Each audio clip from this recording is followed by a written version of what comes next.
Jurassic Park came out in 1993 and stars the likes of Sam Neill, Laura Dern, Jeff Goldblum, Richard Attenborough, and even the odd appearance from Samuel L Jackson. This movie is about paleontologists Alan Grant and Ellie Sattler, who are invited amongst others, also known as Ian Malcolm, to go to a newly developed world whereabouts prehistoric dinosaurs live, as they are created through prehistoric dinosaur DNA, which was found in the movie, and then they just times it by 2 and created the genetic code to be able to recreate these dinosaurs. However, after the majority of the people do not approve of this facility and this new attraction, this causes a lot of problems between John Hammond, who is the billionaire who owns the island, who invited these guys there to share his dream, and they basically spat that dream back in his face as they was like, this is too dangerous. And it proves correct when these prehistoric dinosaurs are able to escape containment, and then they see how dangerous these creatures really are when they are unleashed on trying to escape the island, and it's a fucking free-for-all.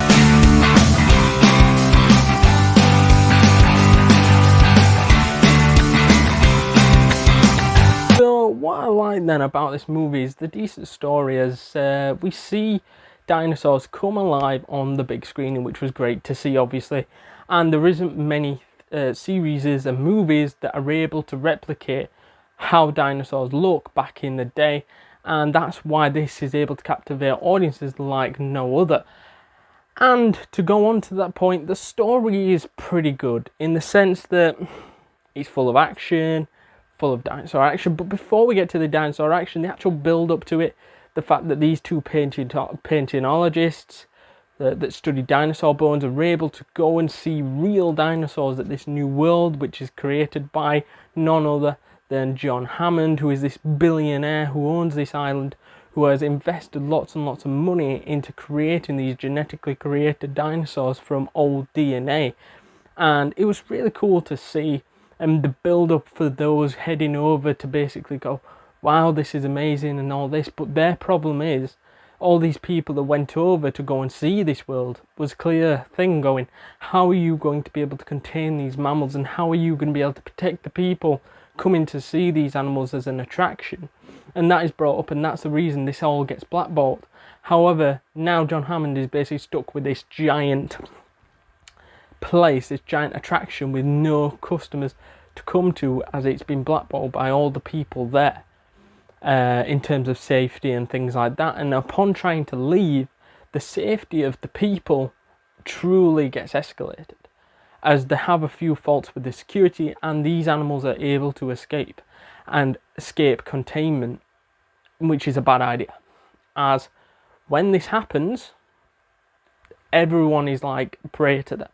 Everyone is their feeding ground, and that's the problem here. And that's why I love this movie so much, as we see these people having now to escape the island, with the only way of getting off the island, either, I think you probably could get off by boat, but I don't think there's any boats with them, or by helicopter, and that's the way they end up leaving in the end, but not after a few casualties and a few people getting killed along the way, as these dinosaurs are gruesome, and they have no chill whatsoever, and they will go on and kill and kill and kill, because they're prey. These people walking around are prey for those dinosaurs, like the T-Rexes, and it was great to see how these people would be able to adapt, to be able to try to find new ways to escape and things like that. And it was real cool to see how it all unfolded. The action was fantastic. I also just want to mention, going back to the dinosaurs for a second, how good these dinosaurs actually look. To say this was made in the 90s, I'm not dissing the 90s, 90s were great. However, the movies now that we see today are all CGI created, and are created by imagery in which is far better than it's ever been. And for the 90s to have made these dinosaurs, then they still look real, and would look even realer if you were still living in the 90s, to be able to bring these dinosaurs to life. And they did that fantastically, and I just want to give a big up to them, because it's not easy to create dinosaurs and make them look real, and they did that brilliantly. Steven Spielberg is amazing, as he was able to conduct everything and put this orchestra together and this big old project together. He pulled it all together. As to be fair, this shouldn't have worked, and without Steven Spielberg, this probably would have crumbled. However, with Steven Spielberg, it was like everything built into one, and we saw everything, and everything felt like it had a place, and it was great to see Steven Spielberg at the helm once again, showing us how good of and a director he is by directing traffic and being able to cement himself as one of the greatest directors of all time. I also want to quick mention how good the actors and actresses were in this movie, as you had the likes of Sam Neill, Laura Dern pulling this sort of fan favourite element to the movie, and were great at that. And I also liked how Jeff Goldblum was in this movie, as he helped bring this comedy which is throughout the franchise, not just this movie. And he's I think he's the best character in the Jurassic World movies and Jurassic Park movies, as he brings this comedy like nobody else does, and this sort of funniness to the series, in which takes away from the seriousness, which I like, because it's not a Jaws. It's not this serious killing machine as it's made out. It's meant to be like a jokey family movie. However, it's not a horror, and I like that. It's a family movie. Simple. I also want to mention how Samuel L. Jackson was able to captivate his career basically from this movie. And it was from this where you go, bosh. And you know what I mean?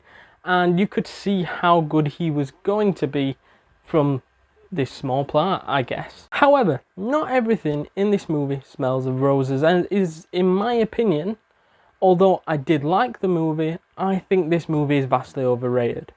As people hype this movie up like it's the greatest movie of all time sometimes, and it's not.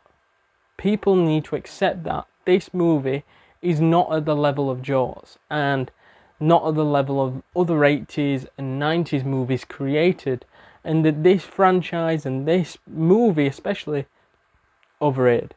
That's my opinion. Obviously, let me know down in the comments whether you agree or disagree with that. However, that was just my opinion, as people treat it like it's the dog's bollocks, where it may as well be the, you know, dog shit. I'm not going to say it's that far, but you get the drift here, that it's vastly overrated, even though, like I said, Spielberg was fantastic and created it into a masterpiece, and everything falls into that category.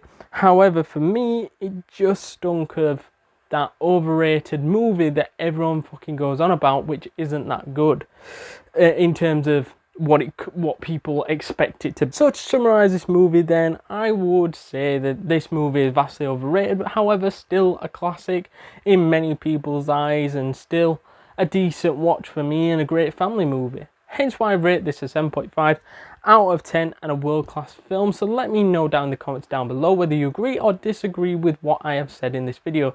Also, if you haven't already, hit that like button, hit that subscribe button, hit that notification bell to be alerted to all the new content this channel creates, and I shall see you guys in the next one. Later.